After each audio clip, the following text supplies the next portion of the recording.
Hello friends, आज मैं एक कहानी लेके आई हूँ। पाप का फल भोगना ही पड़ता है।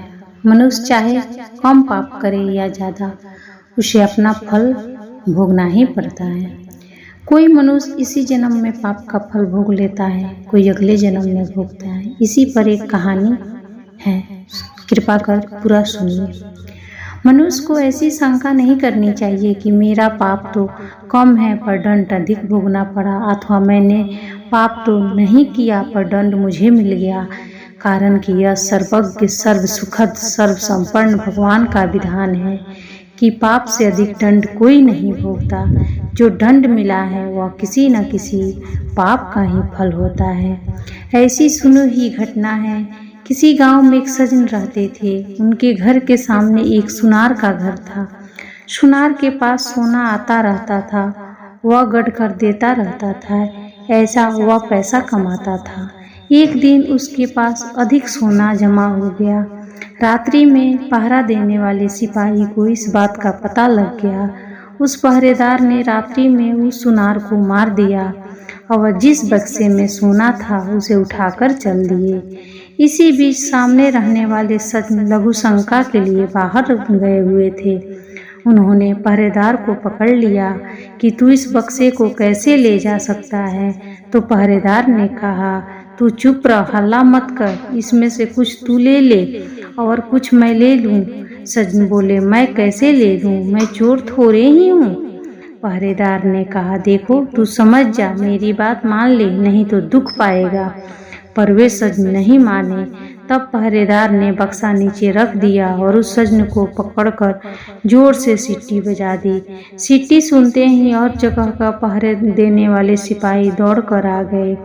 उसने सबसे कहा कि यह उस घर के बक्सा ले आया है और मैंने इसे पकड़ लिया है। तब सिपाहियों ने घर में घुसकर देखा कि सुनार मरा पड़ा था। उन्होंने उस सज्जन को पकड़ लिया और राजकीय आदमियों के हवाले कर दिया। जज के सामने बहस हुई तो उस सज्जन ने कहा कि मैंने नहीं मारा, उस पहरेदार सिपाही ने मारा है। तब सिपाही आपस में मिले हुए थे। उन्होंने कहा, नहीं, इसी ने मारा है, हमसे कुछ रात्रि में इसे पकड़ा है इत्यादि। मुकदमा चला। चलते चलते अंत में उस सज्जन के लिए फांसी का हुक्म हुआ। फांसी का हुक्म होते ही उस सज्जन के मुख से निकला, देखो सरासर अन्याय हो रहा है। भगवान के दरबार में कोई न्याय नहीं। मैंने मारा नहीं, मुझे दंड हो और जिसने मारा वह बेदाग छूट जाए, जुर्माना भी नहीं। यह अन्याय है। जज पर उनके वचनों का असर पड़ा कि वास्तव में यह सच्चा बोल रहा है, इसकी किसी तरह में जांच होनी चाहिए। ऐसी विचार करके उस जज ने एक प्रचंड रचा। सुबह होते ही एक आदमी रोता चिल्लाता हुआ आया और बोला, हमारे भाइयों की हत्या हो गई सरकार, इसकी जांच होनी चाहिए। तब जज ने उसी सिपाही और कैदी सज्जन को मरे व्यक्ति की लाश उठाकर लाने के लिए भेजा। दोनों उस आदमी के साथ वहां गए जहां लाश पड़ी थी। खाट पर लाश के ऊपर कपड़ा बिछा था, खून बिखरा पड़ा था। दोनों ने उस खाट को उठाया और उठाकर ले चले। साथ का दूसरा आदमी खबर देने के बहाने दौड़कर आगे चला गया। तब चलते चलते सिपाही ने कैदी से कहा, देख तू मेरी बात मान लेता तो सोना मिल जाता और फांसी भी नहीं होती। अब देख लिया ना सच्चाई का फल।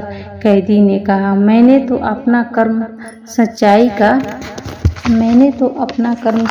का ही किया है।